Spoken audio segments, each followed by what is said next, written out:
আপনার বিশ্বাস হবে না, আপনার মনের শক্তি আপনার কঠিন থেকে কঠিন রোগকে সুস্থ করে তুলতে পারে।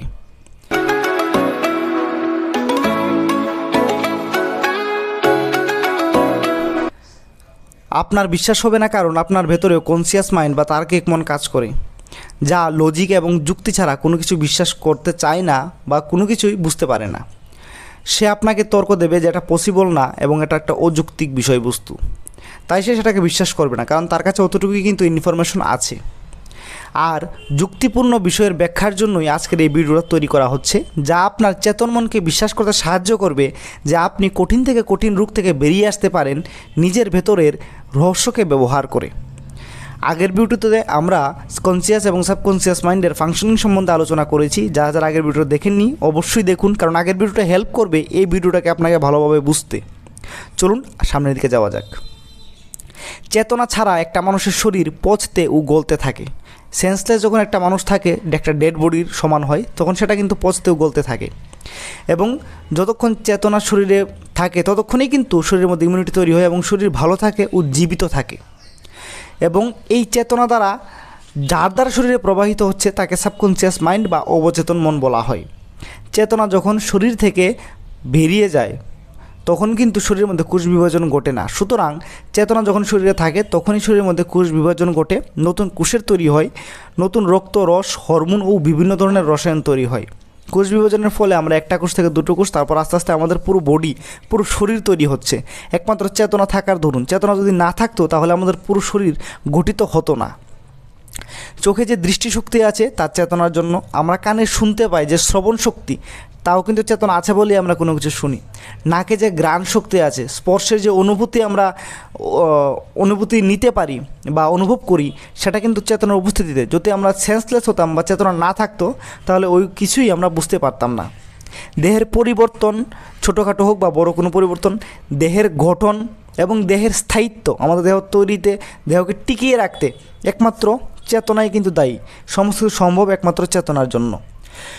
কোষ যে নষ্ট হয়ে যাওয়া এবং দেহে রোগের আক্রমণ বা শরীরের পচন ও গলন, এই সমস্ত কিছু যদি চেতনা না থাকে, সেন্স না থাকে, তাহলে তৎক্ষণাৎ বডিতে শুরু হয়। চেতনার অনুপস্থিতিতে এই সমস্তগুলো দেখা যায় বডিতে। যেহেতু চেতনা কোষ বিভাজিত করে নতুন কোষ গঠন করতে পারে, সুতরাং চেতনার কাছে কিন্তু সেই ক্ষমতা আছে। আপনার শরীরে যদি কোনো কোষ নষ্ট হয়, কোনো অঙ্গ ক্ষয় হয়, তাহলে সেই অঙ্গকে আবার তৈরি করার, সেই কোষকে আবার তৈরি করার। শরীরে কোনো রোগের আগমনে নতুন নতুন প্রতিরোধ ক্ষমতা তৈরি করে, যেটাকে ইমিউনিটি বলা হয়। যেটা আমরা করোনার সময় যখন দেখেছি, তখন ডাক্তারের কাছে যখন কোনো ভ্যাকসিন বা কোনো মেডিসিন ছিল না, তখন কী করেছে, শরীরে ইমিউনিটির উপর বেস করেছে। মানে ইমিউনিটি সেই মেডিসিন তৈরি করতে পারে আপনার শরীরে সেই জীবাণুটাকে মারার জন্য।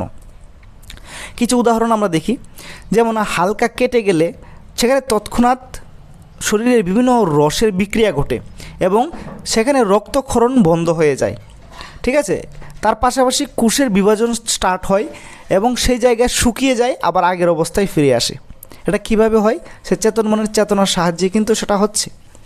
এবং শরীরের বাইরে কোনো জীবাণু প্রবেশ করলে শরীরের টেম্পারেচার বেড়ে যায়, তাপমাত্রা বৃদ্ধি পায় এবং সেই জীবাণুকে নষ্ট করার জন্য শরীরের রোগ প্রতিরোধ ক্ষমতা বা ইমিউনিটি কাজ করা শুরু করে।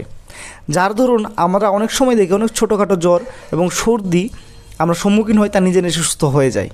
এবং সেটার দিকে যদি আমরা ভালোভাবে ধ্যান দিই এবং সেটা বুঝতে পারি, তাহলে কিন্তু শুধু ছোটোখাটো সর্দি জ্বর না, বড় বড় রোগও আমরা সুস্থ করতে পারি। মানে সেই ক্ষমতাটাও আমরা আছে, যদি আমরা চেতনার সেই এনার্জিটাকে বা ক্ষমতাটাকে বাড়িয়ে তুলতে পারি, তাহলে কিন্তু আমরা বড় থেকে বড় রোগগুলোকেও সুস্থ করতে পারবো।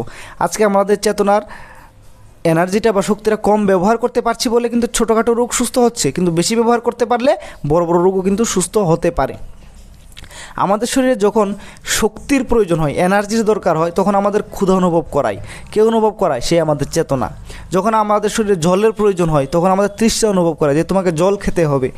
তো আমার ভালো কন্টিনিউ চাইছে, আমাকে ভালো করতে চাইছে, আমার সুস্থতা চাইছে, আমার এই বডির সুস্বাস্থ্য চাইছে। কে চাইছে? আমার চেতনা। ঠিক আপনার শরীরেও সেম জিনিসগুলো চাইছে। কে চাইছে? আপনার চেতনা। সুতরাং আমাদের যে চেতনা, সেটা আমাদের প্রত্যেকটা মানুষের, আপনার শরীরে যে চেতনা আছে, সে আপনাকে সুস্থ রাখার জন্য, আপনাকে জীবিত রাখার জন্য নিরন্তর কাজ করে চলছে।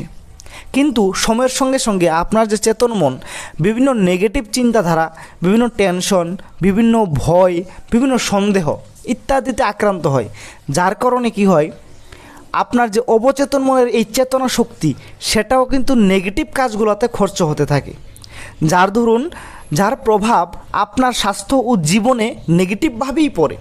যদি সেটা পজিটিভভাবে খরচ হতো তাহলে কিন্তু সেটা পজিটিভভাবে আপনার জীবনে ও স্বাস্থ্যে তার প্রভাব দেখা যেত। কারণ আপনার চেতনা শক্তি যদি খারাপ দিকে খরচ হয় তাহলে খারাপ জিনিসগুলাই আপনার জীবনে সঞ্চিত হতে থাকে। আর যদি ভালো দিকে আপনার খরচ করতে পারেন আপনার চেতনা শক্তিকে, তাহলে কিন্তু আপনার জীবনে সমৃদ্ধি ও সুস্বাস্থ্য সেই চেতনা শক্তি নিয়ে আসবে। কিভাবে চেতনা শক্তিকে পজিটিভ দিকে খরচ করা যায় তা আমরা জানবো পরের ভিডিওতে।